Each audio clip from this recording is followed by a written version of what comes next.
So we're going to go back to these factors. These multiplying factors are what we see in the fractions as factors in the factored form. So this 5 over 10 is equal to 1/2, and we can show that by showing the factors of 10, okay, showing that they have common factors, this factor of 5.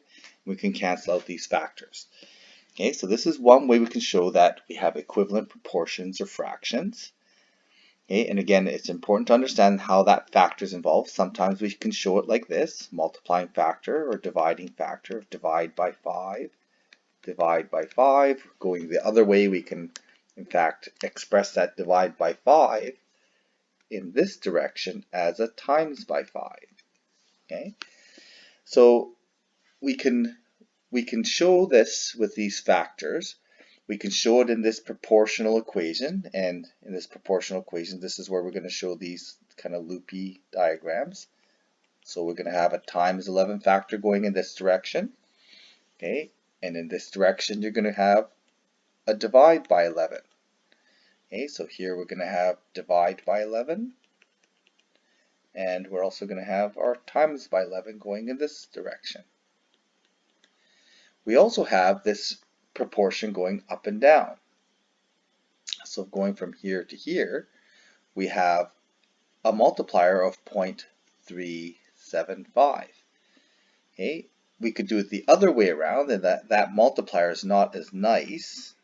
Okay, the vertical multiplier in this case, going in this direction, okay, is going to be times by 2.66, repeating, which I'm going to round to 67.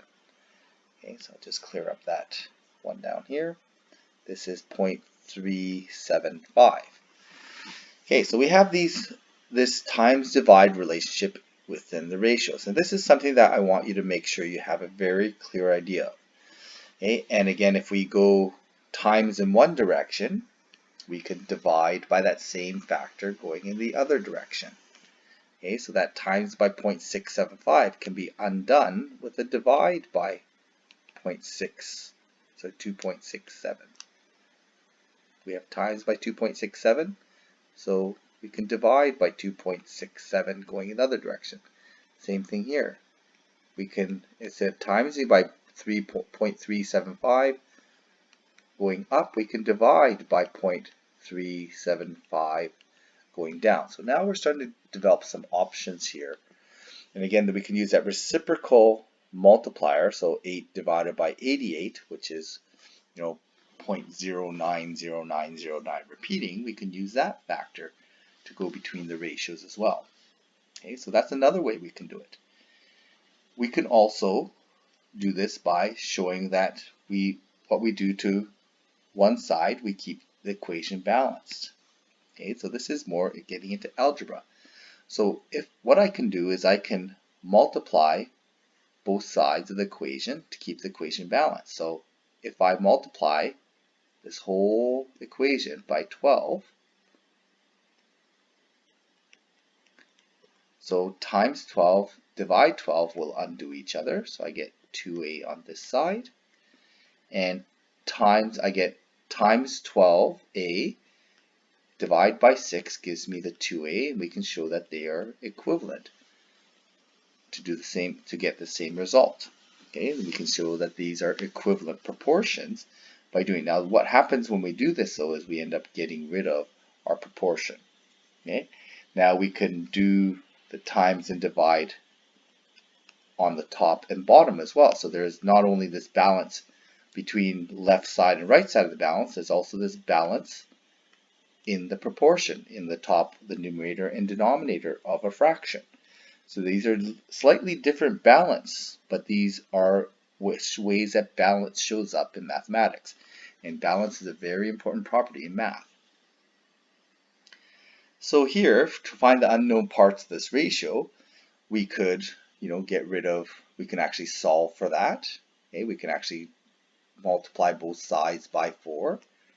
Okay, we can times by 4. Those cancel out, and we end up with 4 times 9 divided by 12. We get x equals 6, or so x equals 3. We can do it like that.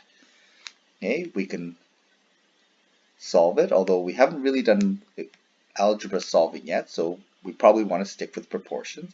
We can show our multiplier of times by 3. I can solve by dividing by 3. Okay, and I can get the numerator is equal to 3 that way. I can solve this by factoring. Okay, I can do this in a few different ways. Okay, so this one here, we can again use our times divide factor. Here I could use my vertical multiplier. So if I want a multiplier, again, I divide. So 10 divided by 4 is going to be 2.5. So going in this direction then, I'm going to divide by 2.5. So 12 divided by 2.5 is going to give me, so 12 divided by 2.5 is going to give me 4.8. So in this case, Z is equal to 4.8.